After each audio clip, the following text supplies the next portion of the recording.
Once again, Gizelle Lax Bryant has been left with egg on her face. The same look that she gave when Monique read her for filth last season is the same look that she gave now that Dr. Wendy Ofeso has read her for filth. Um, I mean, what do you say? There's nothing I can say. There's nothing you guys can say. It is what it is, and it is very much so deserved. It's horrible to get on these, on the good old camera and say such awful things about a person. But that person is just awful. Like, I don't know. I'm sure maybe, well, I'm not sure, but maybe Gizelle is lovely in real life. It's possible. But on the show, she is the worst of the worst of the damn worst. I don't know. I just wonder how Gizelle would act, how would she approach things, how would everything about her change if she did not have Robyn on the show. Then she would put all her forces into Ashley then. And then if Ashley was no longer on the show or went down to a friend of the show, who would Gizelle have then? Because is Gizelle powerful without Robyn and without Ashley? I'm sure she's still gonna be herself, but would she have that person is always has her back? That person is always on her side no matter what. Would she have that if they leave? I don't think so. I think that she would crumble. She wouldn't have a choice. So it's just very interesting, but I'm sure we all know, just like Kenya Moore on the Real Housewives of Atlanta, Gizelle Lax Bryant on the show will always have a job. You always need the guinea pig. You always need the person that's just like, that's willing to get the mess started. Jump in and jump out like Ashley do. Hey y'all, I'm about to stir up some mess and I got to go feed my kids, Very much that. Okay, so the ladies, the food finally arrives after they done drunk. And, like I said, Wendy read Lax Bryant. And Wendy did not want to sit near Gizelle. So Gizelle then was sitting on the floor. Wendy was sitting on the couch on the far end. Wendy ate about 2 bites. She was just like, you know what? I can't do this mess no more. She got up and left. The lady was like, oh, so we leave? And it was like, yeah, girl, we got to go. We leaving. So Askale, Karen, and Wendy, they left, went back to the cottage. And the remaining girls in the main house, Mia, Gizelle, Robyn, Candiace, they sit and talk.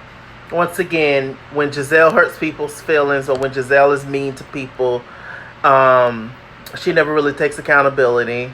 It's very much like, oh, well, the way I said it is, the way I meant it is not the way that you took it. And, that's not my fault. That's your problem. Oh, you crying because of me? No, you crying because of something else. Because what I said to you wasn't that bad. She gives that. And it's unfortunate and it's sad. Robyn never says anything to Gizelle. Just like I think that Michael and Ashley have loaned Robyn and Juan some money, I think Gizelle has probably loaned them some money too. I mean, that would make sense as to why she hasn't finished her home. Because it looks like a shack. It looks very much so abandoned. Even though it's people living in there.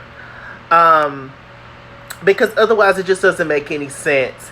If I had a best friend and they was just going around just causing hell to everybody, I would have to rethink that friendship.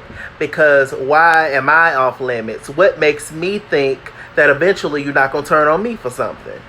Like you turn on everybody else. I ain't no special and no more different than anybody else. So what makes me think that you going to forever have my back? If I do one wrong thing to piss you off, you could turn on me too. But even she don't give it as bad to Robyn. But Gizelle even reads Robyn and Robyn goes easy on her. But Wendy made this one little comment about you and your relationship, Juan, Robyn, the same comment that we all make about your relationship with Juan. And all of a sudden, you done completely cut Wendy off. She ain't going to no baby showers. She ain't going to no wedding rehearsal. She ain't going to be in no wedding. She ain't going to no more cookouts. She ain't going to that. You so easily cut Wendy off that quickly because she said something that was possibly true about your relationship with Juan. I mean, hell, we saw how he's disinterested. He's not. He's doing this for show, for clout, for a storyline, to make this look like he is that guy. You know, after doing whatever he's been doing for years, he finally want to settle down with you, and you just so in the clouds, and but still, it's a lot. It's a lot. It's unfortunate, and it's a lot of things that I feel like it's like programmed for women to do that men would never do, and that's not right. Like waiting. Robyn literally sat there and waited like for years for Juan to get back into bed. Well, he's been in the bed with her, you know, when he feels like it, and sleeps with her when he feels like it, but she's been waiting to be back his girlfriend. But y'all stay together, sleep in the same bed, have sex from time to time.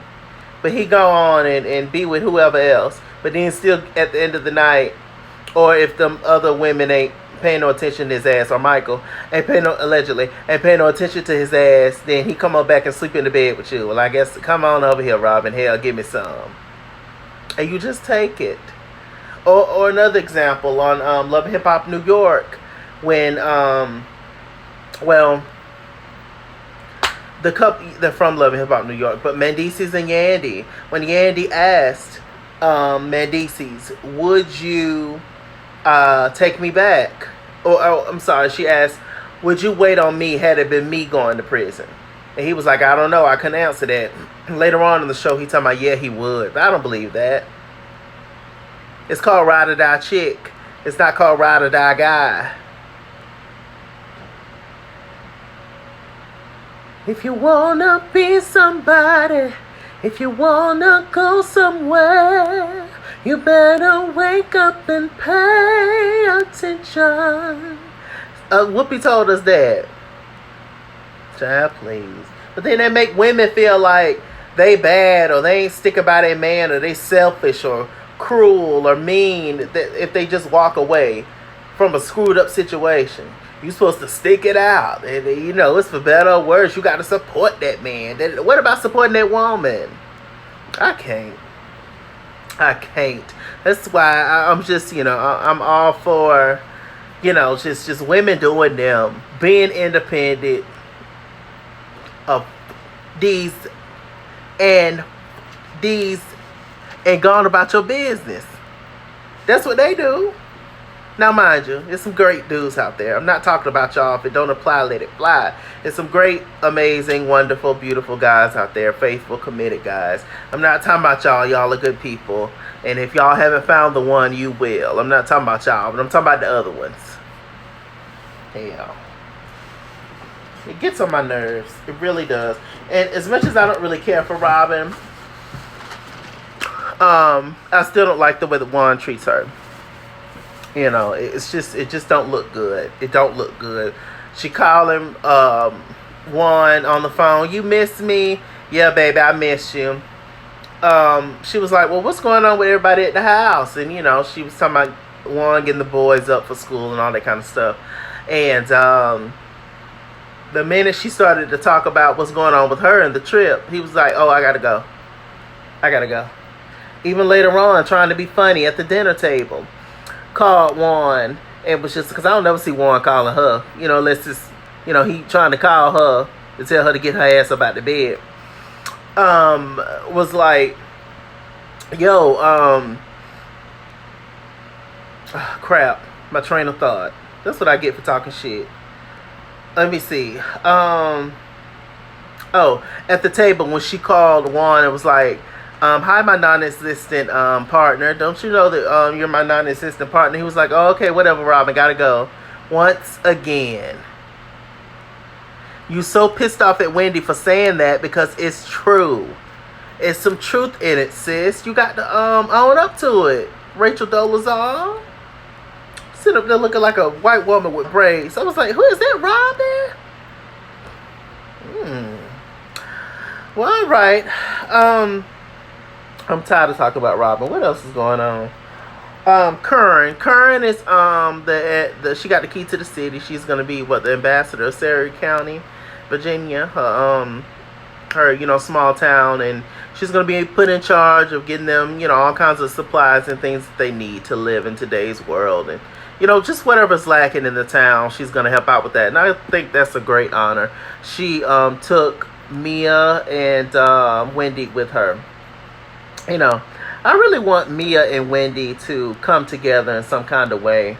Because if Mia, Wendy, got a new bump. If Mia, Wendy, and Curran get together, that's a badass trio. You hear me? They can, shake Ashley, Robyn, and Gizelle right on up the tree, child. It's nothing. It's nothing. And if Candiace and Askale want to be left in the middle, that's fine. They can be in the middle. But I need, since they already are set, Gizelle, Ashley, and Robyn, especially Robyn and Gizelle. But those three are already a trio. We need a new trio with Wendy, Curran, and Mia. That one, child. That would be a good one. But I don't think this is gonna happen. Let me see what happened. So we get to the next day. Wendy's doing her corresponding thing, and we see Gizelle in the pool, and everybody's just at their places and whoop to whoop. Wendy, she comes down, and they're talking. Gizelle was just like, "Oh, Wendy, whenever you get the chance, I would like to talk to you, whenever you're ready." Wendy turned her head and started playing with her braids. She was like, "Oh, I don't want to talk to your braids. I want to talk to you." I'm just like, ugh, whatever, child. It seems hell, Gizelle was the one that she didn't create the rumor, but she did help spread it, as good Gizelle does. And Gizelle seems to be a little bit more Robyn seems to be a little bit more affected by Wendy than Gizelle. And Wendy read Gizelle for filth. But Gizelle is used to that kind of treatment because that's how the men treat her and talk to her. So, this woman coming along saying the same things, I mean, hell, it ain't nothing like she ain't never heard before. Whether it's good treatment or bad treatment, sometimes you get used to people, and you get used to people treating you a certain kind of way. A lot of people like to live in shit. And, so, bless her heart. But Robyn, she's upset about that thing. I wonder if it was Gizelle that said that kind of comment. Would she cut Gizelle off? No, because she owed Gizelle money. Allegedly. I don't know for sure. Allegedly. But something's up. That whole following thing, I just can't do. I just can't do, and I can't deal with it. I can't. I would have been said something. I'll let you slide maybe once or twice. But once you just continue to do stuff to people, you're just not going to be my friend no more if you're not going to change. I'm not going to be bothered. I'm not going to go down for you. I'm not going to be an accomplice. No. I'm not about to, they try to beat my ass to get to you. And because I'm rocking with you, they feel like they got to take me out too, and I ain't did nothing or said nothing to nobody. I ain't with that kind of stuff. Not I. So, what else happened? So the whole, Candiace, she wanted to audition girls. She needed dancers for her video. Cute song, cute video, cute girl. Candiace is, and yeah, I like it. All the girls ended up being in the video, as we knew anyway. Let's see, next week I think, or whenever, we're gonna see the making of the video, so that's cool. Let's see.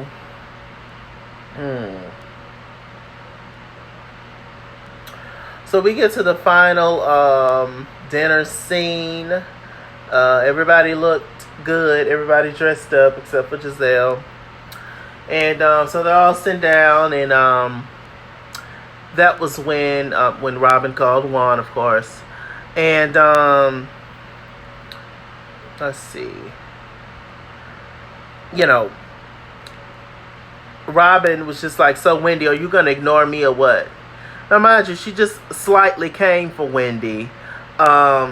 You know, talking about, oh, we have, you know, we don't have a relationship to call it one. But then you go say, oh, you're just going to ignore me, or you just ignoring Gizelle.